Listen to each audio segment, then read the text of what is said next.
Sense.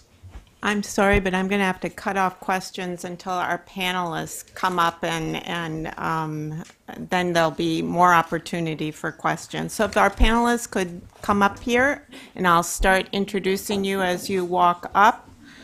We will start with Laura Lyman Rodriguez, who is the Director of the Office of Policy, Communications, and Education at NHGRI at the National Institutes of Health. She'll be followed by Meredith Nam, who is the Associate Director for Clinical Research Informatics at Duke. And then we'll have Neil Crescenzo, who is the Senior Vice President and General Manager for Health Sciences at Oracle. And finally, Michael Cantor, who is the Senior Director, Information Strategy and Analytics at Pfizer's Clinical Informatics and Innovation Group. So, Laura, if you could start us off. Sure, I'd be happy to. And I'm just going to put out up front that I was asked not to do slides, and I haven't done slides, but I make no promises about staying on track, because I definitely am a slide-driven speaker. So I guess what from my basic response from today is how exciting it has been to sit in this room and listen to all of the different stakeholders be so excited about data sharing and see all of these other people struggling with these problems, not because I enjoy their struggle, but because these are issues that we at Genome have been thinking about for a while, and at NIH in particular, in a very specific way for the last 6 to 7 years, as we started putting together large data repositories to bring together genomic information with phenotype information, and sort of bring that culture of rapid data sharing and broad data sharing of everything that you have in terms of the data that was very prominent in genomics to other disciplines where the culture was very different.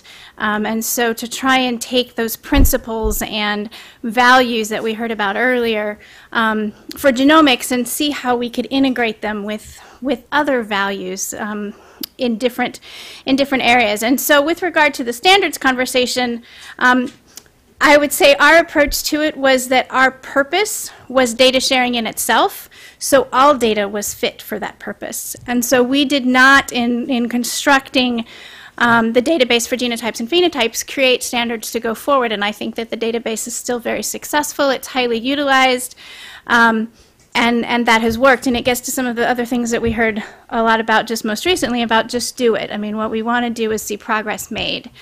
And there is value in doing that. That said, we also have efforts going on to look at how to develop some data standards. We have a Phoenix project that's looking at trying to create more standards around phenotypes, some of the taxonomies, so that we can have better vocabularies to talk between studies. And we do think that's important. It can enhance quality. It's not a guarantee. It's also something that is very much done better when it's early in the process, so that you can implement it throughout and have that kind of streamlined access to the standards, and that it's not retrofitted. So it's really most valuable, I think, prospectively. And where we are right now is we have an enormous amount of data that's out there, and we want to know how to use it, and we want to know how to bring it together. So my general thoughts for today is it would be wonderful if we could begin capturing the lessons learned from these studies that have gone out there and from many of the things that we've heard today, and synthesize that in some way that is disseminated. So it's not just who's at the workshop or even watching on the web today, but it's out in the literature for other people to iterate on and to learn from and to expand to different scenarios without having to recreate the wheel completely. And I think in that way, you would begin to actually inform any future standards development as well, because you would see the things that would work and some frameworks that would be helpful. So the other thing, I guess, another major point is that I see standards, we've talked a lot today about the technical side of standards, and really mostly we focused on the technical in terms of the scientific standards or the clinical standards, the rules of the road that we would put in place. But I think we also heard in not so much of a constructed way, but anecdotally and often in terms of the problems, about the standards that we need to build into this around the ethics and the responsible conduct of the research. And I think those are equally important to synthesize and to put out so that we aren't spending so much time trying to figure out what's the appropriate way to de-identify information, to honor the contributions and to respect the privacy of the participants who do donate their time and their very sensitive information to what we're trying to do. And so I think that is something else that we should think about as in a structured way as we do about the scientific and clinical standards. So privacy obviously would be something to do, something to think about respect, to think about autonomy of the individuals, their choice. That's something we're struggling with. We heard about the ANPRM. What we talked about was the identifiability issue. What we didn't talk about was another factor that's in there around informed consent and whether or not every piece of data or specimen that is used to generate data that goes into research should have been collected through with a consent specifically for research purposes, or whether all of the clinical samples that we're using that often don't have consent for future use for research are okay and acceptable to come in. So that's another very large conversation that's evolving. And we need to find a way. We heard today about how patients want to be asked. They want to be part of the process. They're willing to do this, but we do need to respect what they are exposing themselves to by participating and give them an opportunity to say yes or no, but we then need to think about how to do that. That's hard to implement, but hard doesn't mean we don't do it. There's also issues around transparency that are important and should be a standard in how things go forward with regard to the ethics and responsiveness of the information generated through the trial and how the trial will be conducted. And then the last part, which I thought was interesting, and I hadn't heard it put quite this way before, but that's the gratitude aspect of it. And again, the more that we can do in that regard, I think the more rewarding the process will be for everyone involved. The other aspect, separate from the technical issues, and I would actually put ethics and responsible conduct in that technical category in some regards. But a lot of the challenge was around the cultural or social and political, as someone put it this morning, aspects for this. And I think there are also things that we could synthesize from everything that we've heard today to put out for people to learn from. And that could become a kind of framework for all of us to use, if not standards. But this need to align interests from what my own personal experience has been working within the NIH and just trying to bring academics together.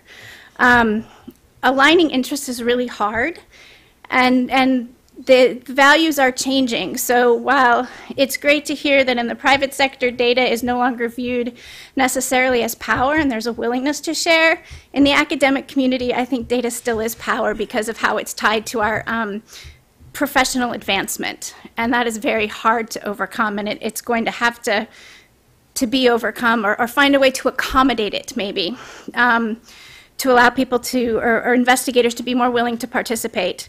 And then also, of course, the interests of the participants and the patients, of course.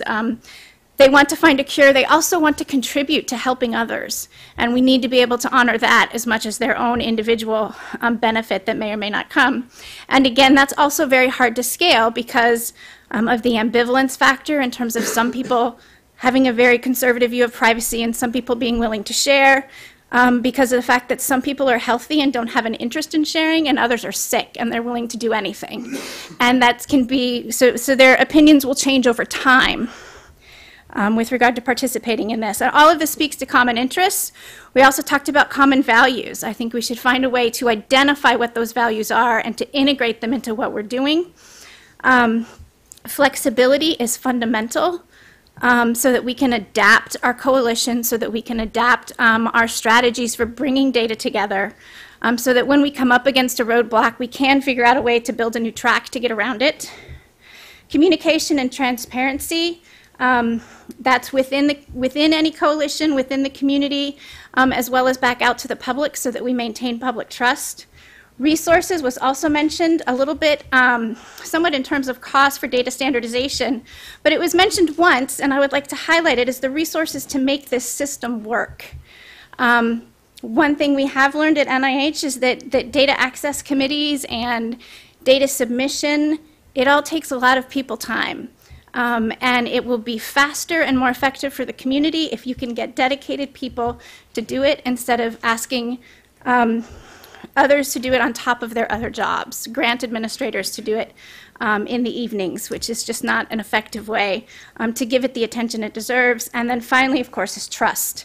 And also, I think something that we didn't talk about, but faith, because sometimes you just have to have faith that everyone really is working with the best of intentions. And while you might not know how it's going to turn out, we'll figure it out along the way. And I guess with that, I will stop. Thank you. Very good.